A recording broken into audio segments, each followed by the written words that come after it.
My name is Zena Cotrell. I'm a volunteer at Imperial War Museum North. I decided that I wanted to do something after my children had grown up, because they'd moved on and I was left with a lot of time on my hands. So I was talking to somebody about doing some volunteer work. And I thought I'd like to develop new skills and do something new. And they told me about the War Museum and that there was a course starting. The role of the volunteer is to interact with people in the community when they come in visiting. We welcome them, direct them to where they want to go, also give them any information regarding the history of the museum or the history of any of the objects that's on view.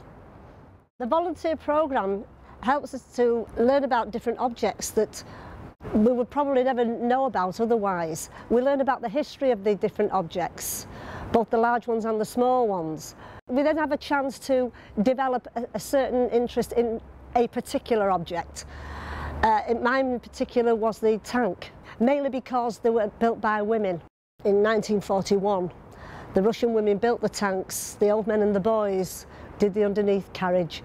The women decided that when they were built, that they would be the first ones to drive them, and they wouldn't allow the men to do this, so I quite like that.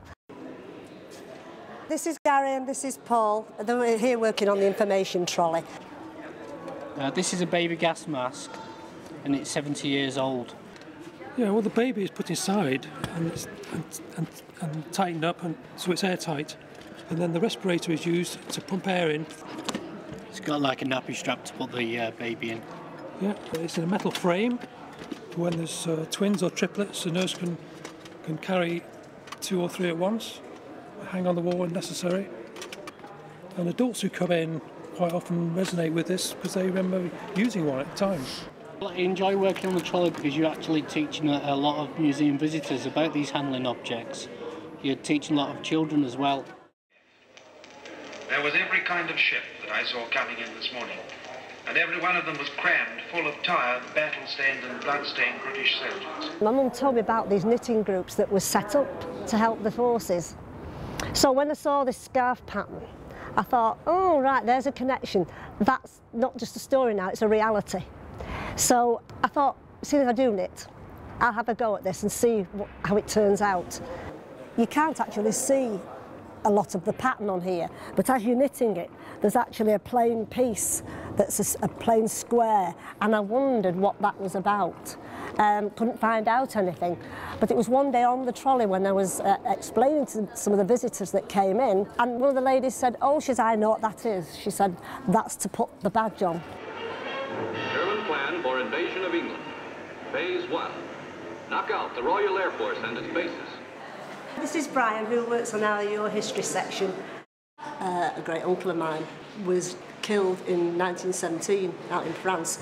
Now, my grandmother never could find out anything about where her younger brother was. But through working on here, I found the information. It puts a full stop on things for people, doesn't it? Yeah. You know, because they've always wondering where somebody is or whether there was actually a grave at all. I've come up to the top of the air shard, which is the highest point in the building, where we get wonderful panoramic views of the surrounding area. I can reminisce when I'm up here about how it used to be when I was a little girl. I remember it when it was the old Dockland area, with the factories, the warehouses, the granaries, and all the ships that used to be along the canal coming in and out from all over the world. Now it's nice to see it all come back in a different way, a cleaner way. It's nice to give people hope for the future. Since being a volunteer, I've developed new skills, and it's given me a much more positive attitude as to what is available to me, what I can do. I believe there's nothing I can't do, that the world is now my oyster at whatever age you are. With the help of the museum, I don't believe that anything is impossible for me.